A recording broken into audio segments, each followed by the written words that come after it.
یہ خواہش ہوتی ہے کہ جب میں کوئی دعا یا وظیفہ بتاؤں تو آپ پوچھا ضرور کرو، فوائد، فائدہ کیا ہوگا میں یہ کام کروں۔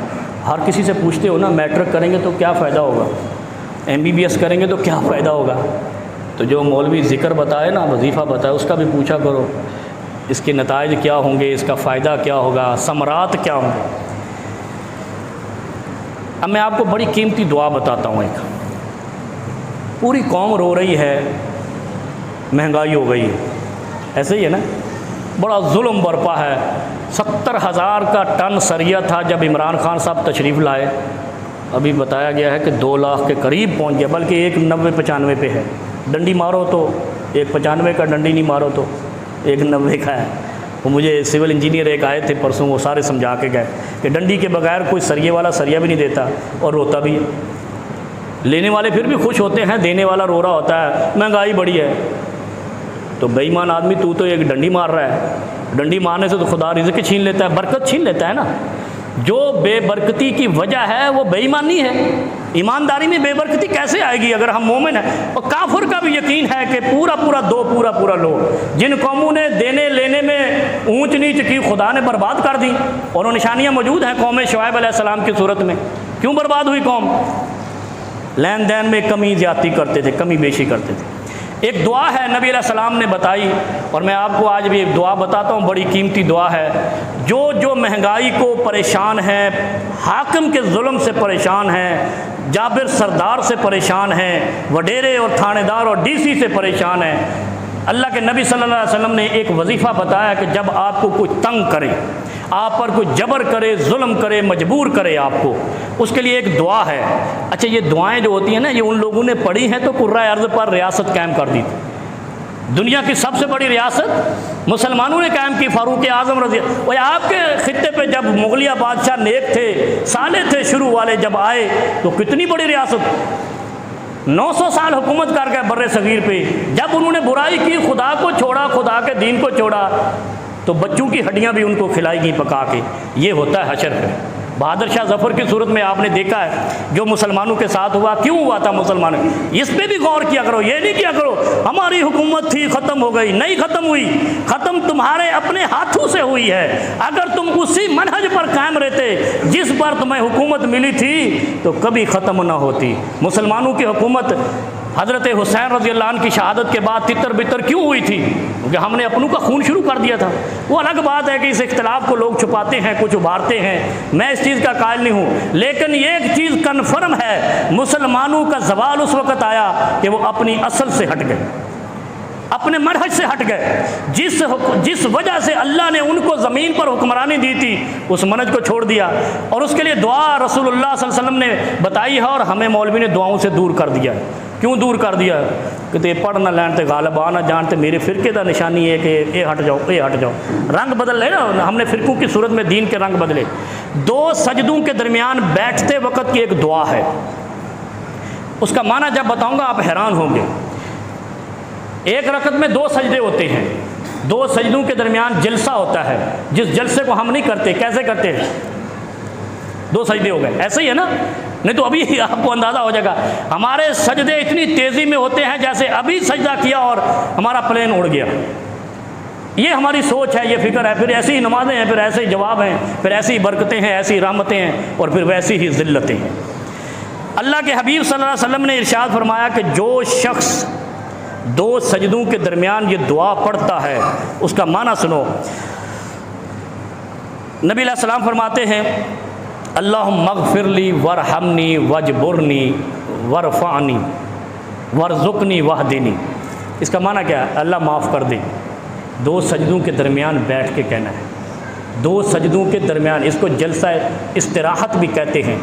اور اس دعا کا مقصد بھی یہ ہے نبی علیہ الصلوۃ والسلام کے بتانے کا کہ آپ کے سجدے آسان اور تسکین کے ساتھ ہوں، بالسکینہ ہوں، بالطمانینہ ہوں، اطمینان کے ساتھ ہوں، ٹھکا ٹھک نہ ہو۔ جیسے انجن چلتا ہے ریل کا تو آواز آتی ہے نا، ٹھک ٹھک ٹھک ٹھک ٹھک ٹھک، ایسے نہ ہو تمہاری نماز، حوصلے والی ہو، سکون والی ہو۔ اس کا معنی کیا ہے؟ اللہم اغفر لی۔ یہ ترمذی شریف کی روایت ہے، سنن ابی داؤد کی روایت ہے، امام البانی نے اس کو صحیح کہا ہے۔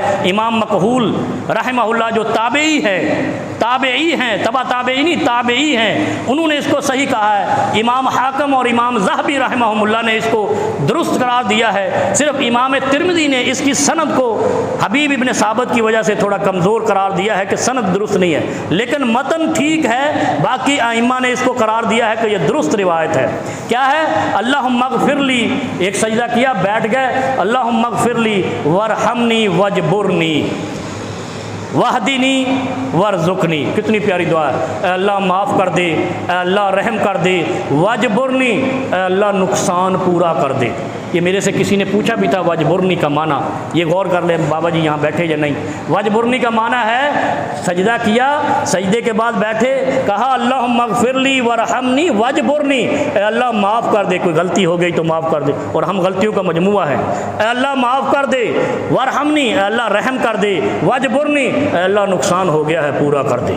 وجبرنی، اے اللہ جو نقصان ہو گیا ہے پورا کر دے۔ وحدنی، اے اللہ ہدایت دے دے، دوبارہ غلطی نہ کروں، دوبارہ ظلم نہ کروں۔ وحدنی، اے اللہ ہدایت دے دے۔ ورزقنی، اے اللہ رزق کے انبار لگا دے۔ اے اللہ تو غیب کے خزانوں کا مالک ہے، وافر رزق عطا فرما دے۔ یہ دو سجدوں کے درمیان کون سی صورت، یہ کون سی حالت ہوتی ہے نماز کی؟ جب بندہ اللہ سے ہم کلام ہوتا ہے، سنتے رہتے ہو نا۔ نماز وہ حالت ہے جب بندہ اللہ سے سب سے قریب ہوتا ہے، اور اس وقت جب اللہ سے کہے گا اللہ وجبرنی وحدنی ورزقنی، اے اللہ نقصان پورا کر دے۔ رو رہے ہیں عمران خان کو مہنگائی ہو گئی ہے، تم یہ دعائیں پڑھنا شروع کر دو۔ من حیث القوم جب یہ دعا پڑے گی اللہ امت کے نقصان پورے کر دے گا۔ اپنے نبی محبوب صلی اللہ علیہ وسلم کی امت کو نقصان نہیں دینا چاہتا۔ رب کبریا اپنے محبوب کی امت کو کیسے نقصان دے گا؟ اس لیے کہ اپنے محبوب کو عرشوں پہ بلایا ہے۔ کتنا پیارا محبوب ہے جس کو عرشوں پہ بلا کے یہ دعائیں دی ہیں، اور وہی امت یہ دعائیں نہیں پڑھتی ہے، روتی ہے حکمرانوں کو۔ اور پھر ایک دعا اور ہے، مختصر وقت میں سنا دیتا ہوں۔ یہ ظالم جابر سردار سے جان چھڑانے کی، حاکم سے جان چھڑانے، کیا فرمایا نبی علیہ الصلوۃ والسلام نے؟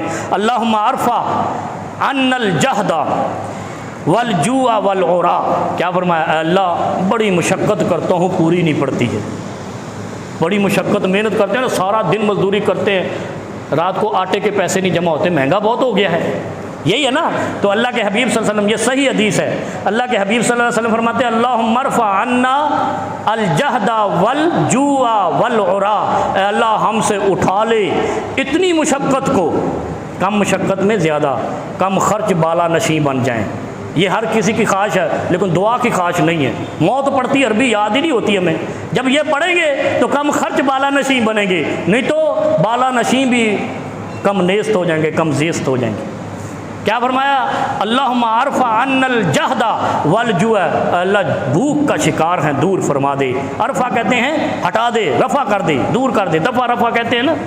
اور تیسرا والعرا، بے لباسی سے بچا لے۔ بے لباسی کی کیا صورتحال ہوتی ہے؟ کپڑا اتنا مہنگا ہو گیا، اچھا سوٹ ہی نہیں پہن سکتے، یہ بے لباسی کی صورتحال ہے۔ آپ دیکھو نا صحابہ کا شروع کا زمانہ کتنا مشکل تھا، لیکن جب یہ دعائیں پڑھی اور اللہ کے دین کے ساتھ مخلص ہو گئے، اللہ نے بہاریں لگا دی۔ ایک چادر کو پھاڑ کر دو پہننے والے بادشاہ اور گورنر بن گئے۔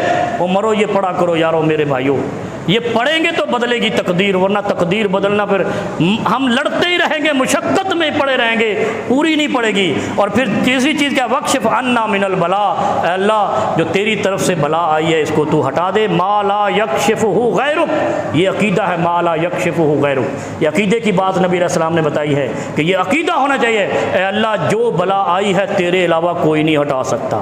ادھر ادھر نہیں جانا، اللہ کے در پہ آنا ہے۔ اللہ ما لا یکشفہ غیرک، جیسے کہتے ہیں نا ولا الہ غیرک، ثنا پڑھتے ہیں، اللہ تیرے علاوہ کوئی معبود نہیں، اسی طرح کوئی بلا ہٹانے والا تیرے علاوہ ہے کوئی نہیں۔ اللہ رب العالمین ہمیں عمل کی توفیق